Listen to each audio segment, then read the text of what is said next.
High friends, আমি Shovon. Welcome to my YouTube channel. তো এখন আমি নূর মুভিটাকে নিয়ে কথা বলবো। এই মুভিটা কিন্তু রিলিজ ডেট কিন্তু অনেকদিন আগে, প্রায় 4 বছর আগে এই মুভিটা থিয়েট্রিক্যাল রিলিজ হয় এবং 4 বছর পর এই মুভিটাকে ওটিটি প্ল্যাটফর্মে নিয়ে আসা হয়। বায়োস্কোপ বলে বাংলাদেশের একটা ওটিটি প্ল্যাটফর্ম রয়েছে, সেখানে কিন্তু নূর এই ওটিটি প্ল্যাটফর্মে আসে, মানে লেট নভেম্বরের দিকে আসে, নভেম্বরের একদম শেষের দিকে ওটিটি রিলিজ হয়।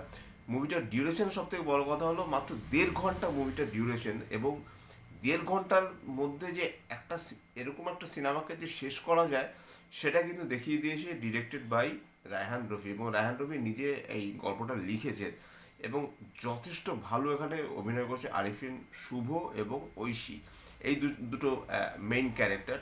তো এখানে শুভর যে ক্যারেক্টারটা, মানে আরিফিন শুভর যে ক্যারেক্টারটা, সে একটু পাগলাটে টাইপের। সে তার বাবার দোকানে বসে না, সে মানে তার বন্ধু বান্ধব নিয়ে সে সবসময় মজা করে থাকে। এবং সব থেকে বড় কথা, যেভাবে স্টার্টিংটা হয়েছিল, কোথাও গিয়ে মনে করা হচ্ছিল যে আরিফিন শুভর যে ক্যারেক্টারটা সে বোধহয় অন্ধ। অ্যাকচুয়ালি অন্ধ নয়, সে একটা মেয়েকে ভালোবেসে ফেলে এবং সে মানে প্রতিদিন একটা নির্দিষ্ট একটা রাস্তা দিয়ে সেই মেয়েটা যায়, মানে ঐশী যায়, ঐশী ক্যারেক্টারটা। তো সে তাকে না দেখে কখনো তার দিন শুরু করে না। তা সেই জন্য সে অন্ধের মতো থাকে। তার একটা বন্ধু রয়েছে, তাকে সাপোর্ট করে। সেখানে তারা বসে ওয়েট করে, আহ, আহ, জিজ্ঞাসা করে যে আসছে কিনা দেখ, ডান দিক তাকাবো না বাদিকে তাকাবো, এরকম বন্ধুকে জিজ্ঞাসা করে। তারপর চোখ খুলে তারপরে সেই মেয়েটাকে দেখে। তারপরে তার জীবনযাত্রা শুরু হয়। তা সিনেমাটা কিন্তু শুরুতে কিন্তু খুব মানে একটা একটা ফান একটা জনরার মধ্যেই যাচ্ছিল। অ্যাকশন সিকোয়েন্সেস প্রায় নেই বললেই চলে, এবং একটা রোমান্টিক জনরা তো অবশ্যই। কিন্তু পরের দিকে আপনারা যদি চিরদিনই তুমি যে আমার এরকম মুভি দেখে থাকেন, বা এমন কোনো মুভি দেখে থাকেন যেখানে একটা মানে পজিটিভ একটা লাভ এখানে কাজ করে, বা লাভটা এমন একটা জায়গায় গিয়ে পৌঁছয় যেটা মানে ধরাছোঁয়ার বাইরে, এবং যে প্রোটাগনিস্ট, যদি এখানে কোনো অ্যান্টাগনিস্ট ব্যাপার নেই, যে প্রোটাগনিস্ট যে সে রীতিমতো মানে আহ, কি বলবো, সে পাগল হয়ে যায়। তার অদ্ভুত রকম সে আচরণ করতে শুরু করে। আর এখানে সেই জিনিসটাই কিন্তু অ্যাকচুয়ালি দেখানো হয়েছে, এবং সিনেমাটা মানে শেষটা এত করুণ। এবং রায়ান রফির কিন্তু ম্যাক্সিমাম সিনেমাই কিন্তু তাই, মানে আহ, মধুরেণ সমপয় বলে একটা সংস্কৃতিতে কথা আছে, যদি আমি কথাটা ভুল বলে থাকি প্লিজ আমাকে ক্ষমা করে দেবেন। সেই জিনিসটা কিন্তু তার সিনেমাতে না খুব বেশি একটা দেখা যায় না। এখানে কিন্তু সেই জিনিসটাকে দেখা গেছে। গানগুলো অদ্ভুত সুন্দর। স্ক্রিন প্রেজেন্স তো আরিফিন শুভর কোনো কথা হবে না। ঐশীকে একটু অন্যরকম লাগলো। ঐশীর কোনো মুভি আমি দেখেছি বলে আমার মনে পড়ে না। নিউ ফেস নিউ কামার, তা জানি না আমি এই গত 4 বছরে সে হয়তো বা বাংলাদেশের অন্য কোনো সিনেমা বা হয়তো বা নাটক করে থাকবেন।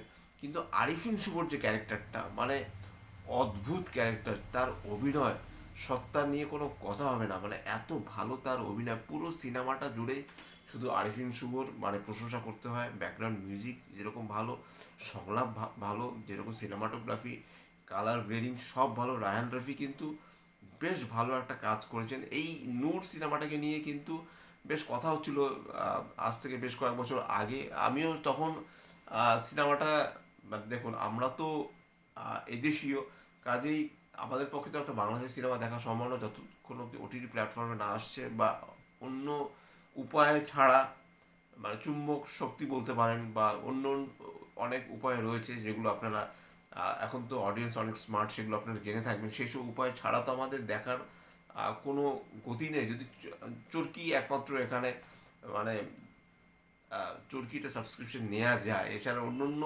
ওটিটি প্ল্যাটফর্মে সাবস্ক্রিপশন নেওয়া খুব মুশকিলের ব্যাপার। তো যাই হোক, সেই সব ব্যাপারের দিকে আমি আসি না। কিন্তু নূর সিনেমাটা আমি আবার যদি ফিরে আসি, এখানে অন্য অন্য মানে পার্শ্ব চরিত্রে যারা রয়েছে তারাও কিন্তু মোটামুটি ভালো অভিনয় করেছে। বিশেষ করে আরিফিন শুভর মা বা বাবা, তারা তো যথেষ্ট বর্ষিয়ান অভিনেতা অভিনেত্রী। আমি নামগুলো ভুলে যাচ্ছি, প্লিজ আমাকে ক্ষমা করে দেবেন। কিন্তু আরিফিন শুভর ক্যারেক্টারটা মাইন্ড ব্লোয়িং। মানে হঠাৎ করে 360 ডিগ্রি তার ক্যারেক্টারটা ঘুরে যায়।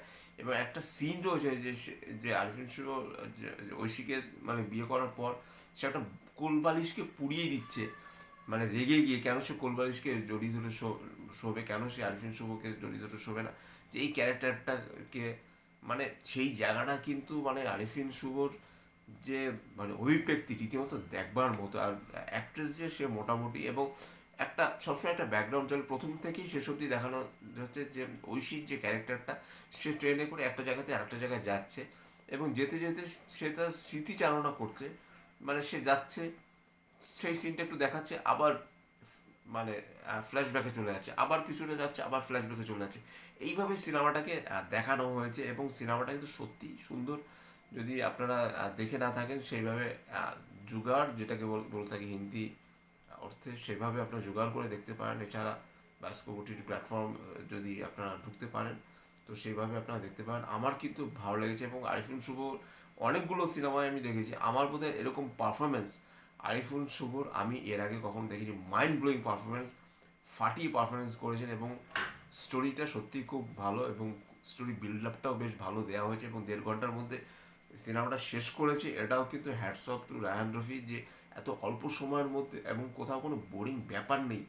মানে সিনেমাটা খুব ভালো, অ্যাজ এ স্ট্যান্ডার্ড হিসেবে আপনারা সিনেমাটা দেখতেই পারেন।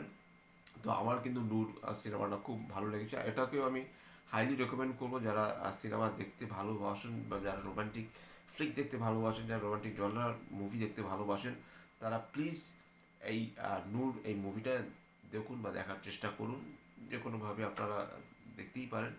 তো যাই হোক, আমিও সেভাবেই দেখেছি, আমি সেটা আমি আগে থেকে বলে রাখছি। তো এটাই ছিল আমার নূর মুভি রিভিউ। যদি আমার চ্যানেলটা ভালো লাগে থাকে লাইক শেয়ার কমেন্ট এবং সাবস্ক্রাইব করতে বলবেন না আমার চ্যানেলটিকে। ইনস্টাগ্রামের লিঙ্ক, ফেসবুকের লিঙ্ক এবং ইউটিউবের লিঙ্ক আমার ডিসক্রিপশন বক্সে দিয়ে দেওয়া হয়েছে এবং আরিফিন শুভ এখানে মাইন্ড ব্লোয়িং পারফরমেন্স করেছে, আমার তার অ্যাক্টিং খুব খুব খুব ভালো লেগেছে। Till the stadium, tata, love you, bye bye and good night.